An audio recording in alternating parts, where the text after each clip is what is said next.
Hey guys, welcome back to my channel. Today's video is going to be a super in-depth makeup tutorial for senior photos or any sort of school photos that you might be taking for the yearbook or anything like that. I really break down each step, give you guys some tips and tricks to make sure that your makeup is going to look flawless in photography. I give you tons of product recommendations and I hope that you guys enjoy it. So if you guys are curious to see how I created this look, then go ahead and keep on watching. The first thing that we're going to do is prep our skin with some skincare. Now I recommend using a lightweight moisturizer, preferably get an oil-free moisturizer. Make sure that it does not have any SPF in it because that will flash back and make your skin look a lot lighter than your body with flash photography. It creates a very strong flashback. So I recommend using something like Philosophy's Hope in a Jar. And don't use too much, just use a little bit. Next, I recommend using a little bit of eye cream just so that your concealer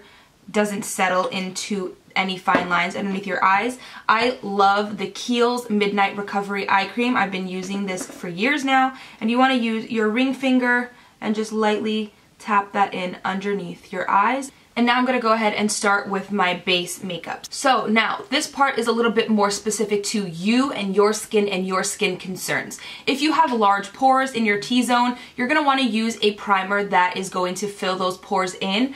I absolutely love the Tarte Clean Slate Timeless Smoothing Primer for that purpose. This, I've gone through tons of them and I really like just taking a small amount and kind of rubbing it down and then pushing it into the skin. I'm going to use a little bit of that today. So along with the smoothing primer, I'm also going to use a little bit of a mattifying primer right in my T-zone here around my nose because my skin gets oily in that area throughout the day, and I'm going to use a little bit of a hydrating primer as well on the perimeter of my skin. I am using 3 primers, but that is because I want to make sure that I'm combating each problem area of my skin so that everything looks flawless in photography. Do I do this every day? No, but when I know that I am taking photos, photo shoot, anything like that, or if I'm going to an event, I know I'm going to be photographed, then I do use 3 primers to make sure that each area of my skin is taken care of. If you don't think that you're going to use 3 all the time, go and get a sample and just use it for this purpose. So first I'm going to start off with the Tarte Clean Slate Primer. This is a brand new one. I'm using an absolute drop of it because I really don't need that much. And I'm going to rub it first through my fingers to warm it up and get it moving. And then I'm going to place it just on the outer parts of my nose, right around the nostrils and at the tip of it. And now I'm going to start pushing it in to make sure that it's not just sitting on top of the skin and it's really getting in those pores. Next, for my hydrating primer, I'm taking the Becca First Light Priming Filter, 1 pump, and I'm going to get my cheeks and my forehead, but not in the center of my forehead, kind of like the perimeter. And for my mattifying primer, I'm going in with a NYX Angel Veil Primer, and I'm taking a small amount, literally nothing, and I'm just putting it here, here, and in these areas. So now that our skin is primed, we're going to go in with foundation, and I'm going to recommend a couple of them to you. If you want to go with extreme high-end, then I recommend either the Giorgio Armani Luminous Silk if you are more of a dry, normal skin tone, and if you are combo or oily, I recommend the YSL Touché Eclat Le Tint Foundation. The reason that I recommend this, even though it is a radiance foundation, is because this kind of sticks to the skin a little bit better and has more of a semi-matte natural glow finish to the skin, and the Armani is more dewy. It stays a little bit more wet looking to the skin. It's a lot more radiant, and the staying power is not as amazing as this one for those skin types. If you want something medium tier, I definitely recommend the Too Faced Born This Way foundation. This is one of my all-time favorite foundations ever. It really never does me wrong. I love it. It doesn't settle in fine lines. It doesn't melt off throughout the day. It doesn't fade. It has amazing coverage, and it's just absolutely outstanding. If you're looking for a good foundation at the drugstore, I recommend the Maybelline Dream Liquid Mousse Foundation. This has an airbrush finish. It is absolutely amazing. The only thing with drugstore foundations is that it's going to be harder to find your exact color match. With higher end foundations, you can always go in, get color matched, and get a sample. You don't have to invest in the whole bottle. I definitely recommend getting samples if you are not used to wearing a lot of makeup, if you're not used to wearing this type of makeup, if you usually are very heavy in SPF products throughout the day and you just need this, again, for this special occasion. Don't feel weird about going to go get samples just to use them this one time for photography. I know I keep repeating myself while I'm saying that, but I really want you guys all to understand that you don't need to invest in such expensive products if you're planning on only using them one time, or if you're just testing it out. You know what I mean? Like, I go get samples of stuff all the time. So today for this tutorial, I'm going to be using the YSL foundation. I'm in the shade BD60. I am in the shade 6.5 in the Armani, and I am in shade Sand in the Too Faced foundation, just in case you are curious. I took 1.5 pumps of that foundation on a Sigma flat top kabuki brush. This is the F80, and I'm just going to kind of disperse the product on all the major areas of my skin, and then I am going to start pushing the product into the face. I personally don't like to buff foundation into my skin. I kind of like to do these little baby swiping motions to move the product, and then I will switch over to pushing motions to push the foundation into the skin to make sure that it's really becoming one with my skin and not just sitting on the top, and really make sure that you are bringing the foundation down so you don't have a obvious mark of your foundation where it starts and where it ends. So I'm just going to tie up my hair because it's very warm in my house right now. So another tip is to keep on pushing the foundation into your skin even after it's completely blended out, until it is completely dry and no longer tacky or wet in any areas. This will ensure that your foundation kind of stays longer and it doesn't move throughout the day, because you're really taking the time to make sure that it is setting to your skin. So the next thing that I'll do on my clients for senior picture makeup is cream contour them. Now for me, in my personal makeup collection, I have the Chanel Soleil Tan de Chanel cream bronzer, but for my clients I do use either a stick foundation, I have one from Wet n Wild that I use, or I use a little bit of a darker foundation and I put that around their skin to warm it up. This step is not necessary, but this is going to make sure that it lasts a little bit longer. If you don't have anything to cream contour with, don't sweat, don't go break your head trying to look for one. It's not the most necessary step, but if you do have one, I do recommend using it for photography. So I like to load up a bit of product on my brush. This is the flat angled kabuki F88 by Sigma. I take it kind of at its side, I find the hollows of my cheekbones, and I start to stamp the product into the skin. And I'm going to do that on both sides in the hollows, and I'm using the sides of the brushes. And then once I get that shape, I'll take the full brush on its face and I'm going to start pushing the product above where I made that line, and I'm going to start warming up the skin. If you do have the money to invest in this particular cream bronzer, I highly recommend it. I've had this particular tub for about 3 years and I'm still not even close to finishing it, even though I did hit pan. I have so much product around the edges to go through. I use this stuff, I'm not kidding, every single day, especially in the warmer summer months, to do my makeup, because I think that it just adds the most beautiful tan warmth to the skin. It really just makes me look so bronzed. I love it. And I'm just taking a little bit on the sides of my nose as well to add a little bit of something. And then I will take whatever's left on the brush and just kind of go down my neck to bronze that as well. So next we're going to work on the under eyes, and if you have any dark under eye circles, I definitely recommend color correcting that before you go in with some sort of brightening concealer. So first you're going to go in with a corrector to correct those areas. I recommend 2 for dark under eye circles. First is the Becca Under Eye Brightening Corrector and the Bobbi Brown Corrector. So I have mine in light peach. This color can work with pretty much everyone. And I like to take a little bit of product on my F64 Soft Blend Concealer Brush from Sigma, and I will just lightly push the product in underneath my eyes. And I really want to concentrate a lot of the product on the inner corner of my eyes, because that is where I get the most darkness personally. And right on the outer edge of my eye, I get a ton of darkness also. So I want to make sure that I'm really pushing the product in there. And again, you want to keep on pushing this product in until it has set. You don't want to keep it wet because then it will settle into fine lines and crease throughout the day.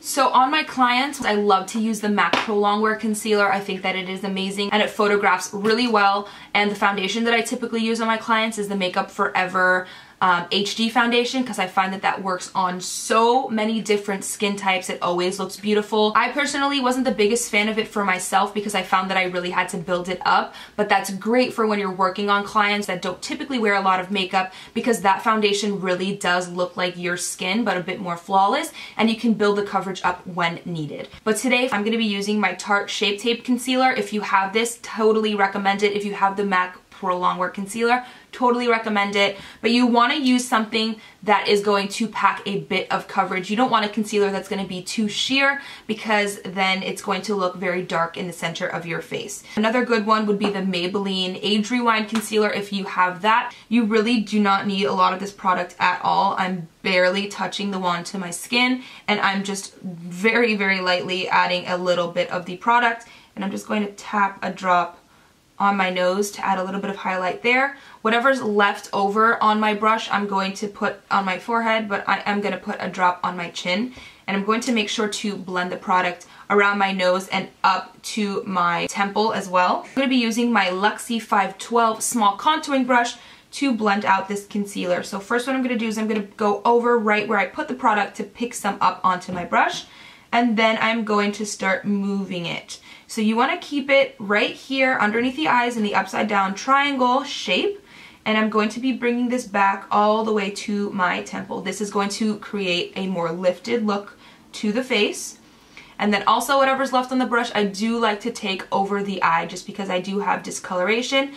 And again, just blending this out until it is dry. You also want to make sure that you're getting into this little inner corner of the eye as well, because that is usually a place where shadows are, and you want to make sure that you're brightening it up. Okay, so now that we've done that concealer, I'm just going to go back in with the brush that we did the cream bronzer, and I'm just quickly going to go over this with no added product and just make sure that they're kind of blending into each other a bit more seamlessly, and again over the sides of my nose. So now I'm going to set everything with powder. I swear by the Laura Mercier translucent setting powder. This stuff is amazing. I don't like to bake my skin personally because I feel like it's a bit too heavy. So what I do is I take my Sigma F35 brush, I load up quite a bit of product on the brush, I'm going to push it in on both sides. I like to use that first dip of product for both under eyes, and I'm going to go back and forth and push that product into the under eye. But I'm not bringing the powder so low that it's going over the cream contour. I'm keeping it just right underneath the eye, right into the nostrils. And then I'm also going to take whatever's left on the brush on the eyelid. Now, for the rest of the skin, I like to use one of two brushes, either the Spotlight Duster F37 or the Sephora Pro Angled brush number 49. I like this one. This is the duster. I kind of like load up a ton onto the brush, and I very lightly just dust or push the powder. It becomes a very, very, very light layer all around the skin. So if you have normal, combo, or dry skin, I think that it's important to still set your face, but this is going to give you a very light amount of powder, so you're not going to look cakey. It's not going to look very dry on the skin because you are using such little powder, but you're still setting the face. If you are more oily, I recommend setting with a more dense brush so that you can really pack a lot of powder onto the skin, because you're really getting a dense brush, you're picking up a lot of product, and you're really pushing it into the skin, and it is going to be setting your face and making sure that it doesn't melt off throughout the day. Moving on to bronzing powder, contour powder. You guys can use whichever one you have in your collection that you love. I recommend the NARS Laguna or NARS Casino if you're a bit darker. I absolutely love the Charlotte Tilbury Sculpting Bronze Palette. You can use the Kat Von D Shade Light palette. You can use the, I love this palette. This is the Tarte Don't Be Afraid to Dazzle palette. This shade here is amazing for contouring. You can use whatever you have. Hoola by Benefit, those are all great bronzers that are not going to make your skin look muddy or too orange or anything like that. So I'm going to be using a little bit of the Tarte one today first, and I'm just going to very lightly put that right into the hollows on both sides of my face. So I'm not bronzing with this, I'm just creating a little bit of a shadow. Next, what I'm going to do is I'm going to be taking a little bit of my Charlotte Tilbury powder. Again, any of the other ones that I said are great as well. You don't have to use these ones.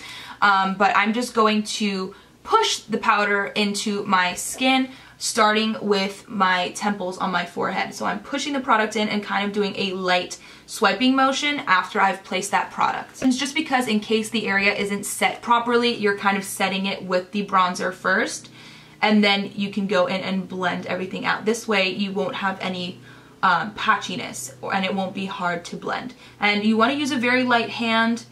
You don't want to get heavy-handed. You really want to create a natural bronzy glow. And then don't forget to get underneath your jawline as well, down your neck a little bit, and then a little bit on the sides of your nose. If you don't bronze up your nose at all, it will get lost in your face with flash. For highlighter, I recommend doing something that's not going to be too intense because it might look a little bit weird with the flash photography. I personally absolutely love this one from Tarte in this Tarte palette. I think that it is so subtle but so beautiful. So I'm going to be using a little bit of this Tarte one on my Anastasia. This is the A23 brush, and I am not going to be using a ton of highlighter. I'm really going to specifically put it at the top part of my cheekbone, literally right here. I'm not bringing it down to the apples of my cheeks. I'm placing it right here, and I'm connecting it up to my brow bone. And I'm creating a very small C shape right here. That's it. That's all the highlight that I'm putting down. I don't want it to be too intense, but I do want it to have a little bit of something. And then I'm going to take a smaller eyeshadow brush. This one is the Luxie 229 brush, and I'm going to place it right in the inner corners of my eyes to brighten up that area. For the eyeshadow, it's completely personal preference. You can look up any sort of eye makeup tutorial that you might want to wear and create that eyeshadow look. For me personally, what I typically do on my clients, they want something very subtle but still want to look like they're wearing makeup. What I like to do for them is I take a neutral brown shade. You can even use your bronzer for this step, but I'm using my Sweet Peach palette. I love this palette. I'm going to take a drop of the shade Puree, and I'm just very, very lightly going to take a drop of it into the crease of the eye for a subtle wash of color. Typically when I'm doing this step on clients, they really don't like a dark color in their crease. They really like something just very, very subtle, because typically I am doing makeup on girls that are not used to wearing makeup, and they just want to have their makeup look great in their senior photos, which is fine. So I really keep that in mind, and I use a very, very light hand with a very small amount of product. Now, most of the girls have me stop here. They don't want anything else, but there are other people that do like some sort of shimmery color on the lid space. So I like to go in with either Luscious or Cobbler for this. Typically, I like to use Luscious or something in this like mid-tone taupey brown shade family. A lot of the time I'll show them a couple of my palettes and have them pick the shade that they like, and I just kind of go ahead and I pack the color either right on the center of the lid, or I go ahead and I take it all over the center part, all over the lid. Again, it's totally personal preference. If you're getting your makeup done, make sure that you are communicating with your makeup artist as she's doing your makeup, because it's easier to kind of fix things step by step than it is to fix a whole eyeshadow look once it's done. So for me today, I'm just going to put a little bit of shadow in the front half of my eyes, and I'm going to go back in with the blending brush that I put color in the crease, and I'm just going to make sure that everything is blended around the edges. I'm going to even go over the lid space on the outer half of the eye to make sure that everything's blended. Before I go in with mascara, I am going to do my eyebrows quickly. So those are brows done. Now I'm going to go ahead and put on some mascara. I love the L'Oreal Telescopic Mascara, and I do recommend wearing false lashes if you feel like it, because it just instantly makes everything look so much more polished, put together, and just so classy, so beautiful. You don't need to do anything too dramatic. Like the Ardell Wispies are so natural. There's even ones that are called natural. They just add a little bit more thickness and more curl to the lashes. they don't look fake at all. Like, they look like your natural real lashes. I put those on all of my girls. They look stunning, especially in photos. They just add so little but so much, if you know what I mean. So next is lip color, and that is so personal for everybody. I mean, you can go matte, you can go liquid lipstick, you can go satin finish, you can go sheer, you can go a tinted lip balm, you can do lip gloss. It all just depends on you and what you're comfortable with, and color also. I personally love these Revlon Ultra HD matte lip colors, but specifically in the shade Seduction. I think that it is the most perfect nude, and this formula is great. It's not a full matte by any means. It doesn't dry to where it's gonna look like a liquid lipstick or a matte lipstick. It doesn't transfer that much at all. You don't have to be careful about it getting on your teeth. I can't explain it. It's just such a perfect formula, and it's nice and whipped and moussey, so it applies really easily, and the color is just perfect. It's a perfect nude. It's also such a comfortable formula on the lips. It doesn't even feel like you're wearing anything. So next, it's really important to set your face, and if you're looking for a really affordable one, the Wet n Wild PhotoFocus setting spray is amazing, or if you want something more high-end, you can go with one of the Urban Decay All-Nighters or the Chill Makeup Setting Spray, something like that. MAC Fix Plus is not going to set your makeup in place, but it will make sure that the powders are kind of melting into each other, so nothing looks heavy or sitting on top of the skin. Again, if you want something that's going to really prolong the wear of your makeup, go with something like this. You don't want to do too many sprays because then it will re-wet your base and then you have to wait for it to set again. So I recommend just doing a couple of sprays, 1, 2, 3, 4 on each section of the face. So after you finish setting your skin with a setting spray, that is it for this look. I hope that you guys really enjoyed this in-depth makeup tutorial. If you learned something, please let me know in the comment section below or give this video a thumbs up. Don't forget to subscribe for more videos, and I hope to see you in my next one. Thank you so much for watching. Bye.